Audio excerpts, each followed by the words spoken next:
Shalom, shalom, meus queridos irmãos. Como está a sua mente? Como está o seu coração?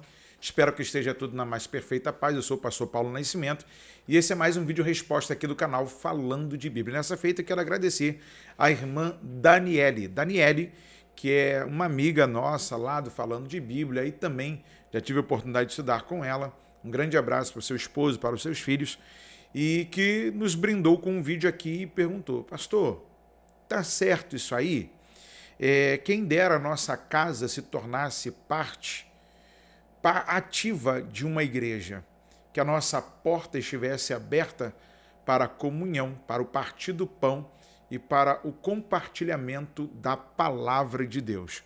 Bem, na verdade, muitos crentes só são crentes quando estão no culto ou quando lembram de ir ao culto.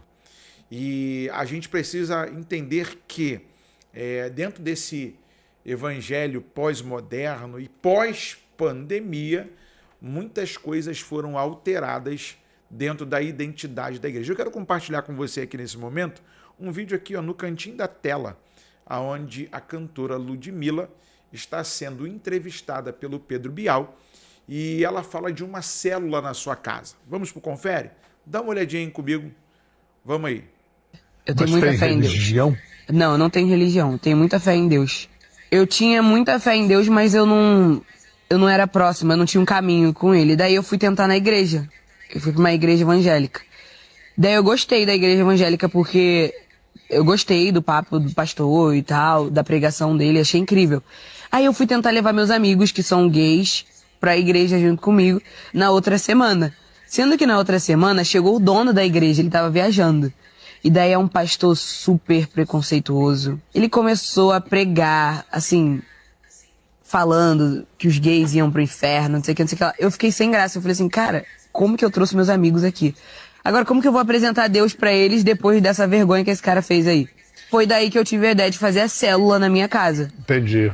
E daí, depois que eu fiz a primeira vez, nunca mais eu parei de fazer as células. E toda a minha família ficou envolvida com Deus, os meus amigos, sabe, a minha equipe, todo mundo. Sabe? A minha avó, que nem acreditava mais em Deus, depois da célula que ela foi na minha casa. E não tem pastor? Tem um pastor. Tem um pastor. Tem um pastor. Só que tem um pastor que tá entregando a palavra de Deus, e não o que ele acha que é certo. Sei. Era essa a nossa maior causa. A gente queria que o pastor trouxesse a palavra de Deus. Meus queridos irmãos, é muito complicado, e a gente sempre fala aqui de um tratado do Jean de Paulo, que foi um dos grandes professores na escola pretoriana, a maior escola teológica do mundo, lá em Roma, quando ele tem um artigo chamado O Evangelho à la carte, ou seja, a gosto do cliente. Como diz o Hernandes Dias Lopes, em muitos lugares as igrejas são um balcão do leilão da fé, e que, na verdade, eles prometem tudo que não podem cumprir. A primeira coisa que eu acho estranha na fala da cantora, com todo respeito, ela não professa nenhum tipo de religião, porém, ela fez uma célula, abriu uma célula na sua casa. Igual uns crentes malucos que tem por aí, que não aceita o que o pastor prega, não aceita o costume daquele ambiente, ele abre uma igreja para ele. Esse não é muito parecido. Segundo, ela diz que começou a frequentar uma igreja e chamou o pastor de dono da igreja. Deixa eu só te lembrar uma coisa, querida. O dono da igreja é só um, o cabeça é Cristo, é o Senhor. Foi ele quem se doou por ela, a resgatando com preço de sangue. Como disse Pedro, não foste comprado com coisas preciosas dessa terra, como prata e ouro, mas foste comprado pelo sangue precioso de Jesus Cristo. Outra situação que me causa muita estranheza é que ela fala que o pastor tem uma mensagem preconceituosa. Irmão, a Bíblia, para muita gente, ela é preconceituosa, porque ela vem de confronto àquilo que nós vivemos. Ela condena as nossas práticas e o nosso modo operante de viver, que está frouxo. A gente não faz o que a gente quer, a gente faz o que o Senhor nos permite fazer. E, na verdade, quem anda com Cristo acaba cometendo a morte do seu eu, aonde ele abre mão das suas vontades, como disse Paulo aos Gálatas, agora não vivo mais eu, mas Cristo vive em mim. e agora a vida que vivo pela fé naquele que é Cristo Jesus.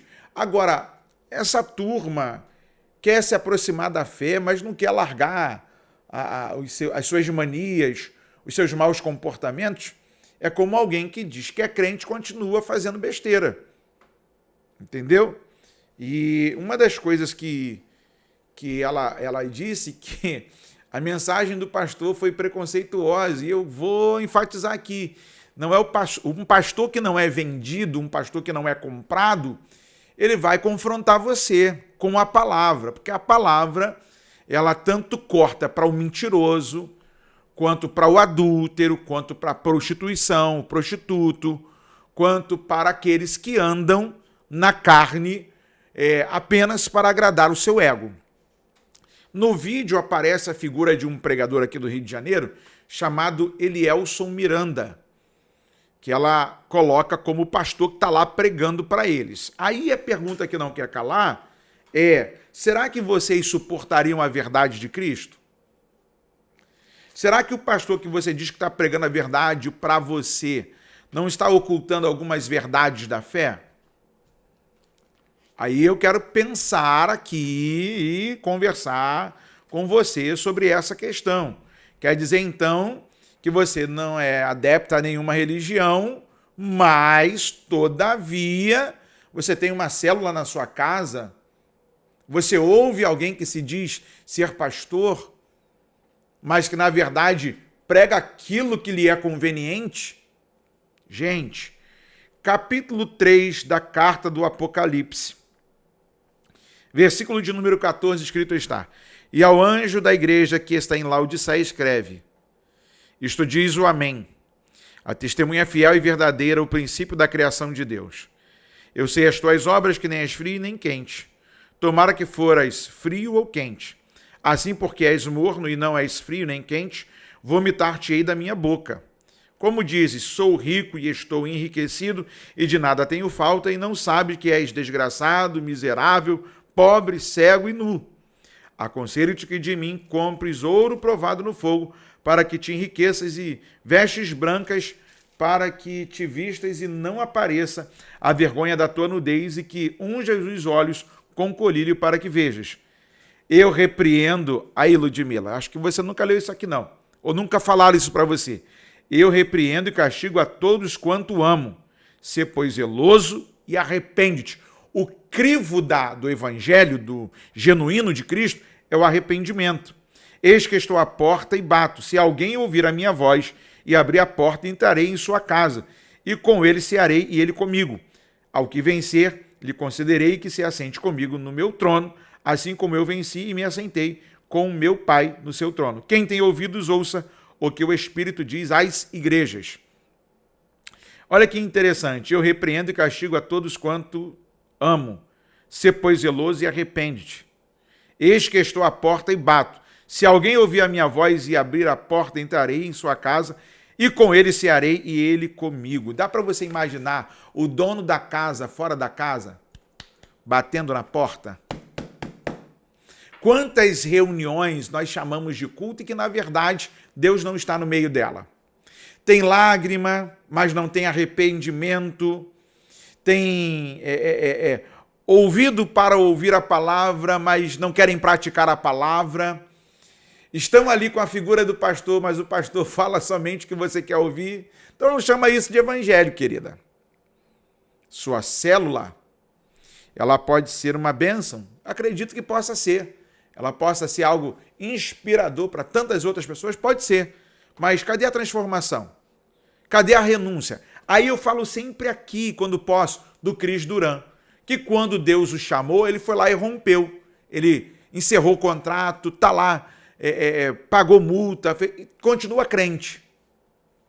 Você não vê ele mais voltando para os palcos midiáticos do secular. Ele é crente. Eu tive a oportunidade de conhecê-lo na Europa. Gente, é complicado. O cara diz que agora é crente, mas continua em cima do trio elétrico. O cara é crente, mas continua cantando música do mundo. O cara diz que é crente, mas continua se envolvendo com coisas dessa terra, da carne. Gente, não dá para acreditar. Romanos 8:8. Os que andam na carne não podem agradar a Deus. Ponto. As obras da carne são inimizade contra Deus. E quem se constitui, diz Tiago, amigo do mundo, é inimigo de Deus. Não adianta eu andar com a Bíblia, não adianta eu ser um simpatizante da fé, se eu não quero a transformação do Espírito em mim, da palavra em mim. E aí, o que você pensa disso tudo? Quero saber a sua opinião. Vamos para mais um bom bate-papo? Compartilhe esse vídeo com alguém. Será que todo mundo pode abrir uma célula? Virou moda, daqui a pouco vira moda. Né? Porque tem gente aí que é doida da vida, que não gostei desse pastor, esse pastor não me entende, não compreende meu chamado, ele não me dá oportunidade, vou abrir uma igreja para mim. Quem dera o nosso país fosse mais criterioso para aberturas de igreja. Mesmo porque igreja não é botequim, não é empresa, não é restaurante, não é um empreendimento que você abre. Igreja nasce. Pense nisso. Deus vos abençoe, porque daqui nós continuamos a proposta, falando de Bíblia. Eu quero lembrar a você que você também pode nos ajudar a manter essa programação. Tem uma chave Pix aparecendo aí para você, que é doarparafb@gmail.com. Eu vou repetir, doarparafb@gmail.com. Essa é a nossa chave Pix, que você pode também estar nos ajudando aqui. Aí de repente você diz assim, pastor, qual é o valor? O valor que Deus colocar no seu coração. Eu não vou impor nenhum valor, mesmo porque nós temos os nossos gastos aqui e eu quero estar mais vezes com os meus irmãos, trocando ideias, trocando informações, respondendo algumas dúvidas, que às vezes você na sua igreja tem vergonha de perguntar e às vezes tão intimidado que está pela vergonha, não pergunta e fica sem resposta.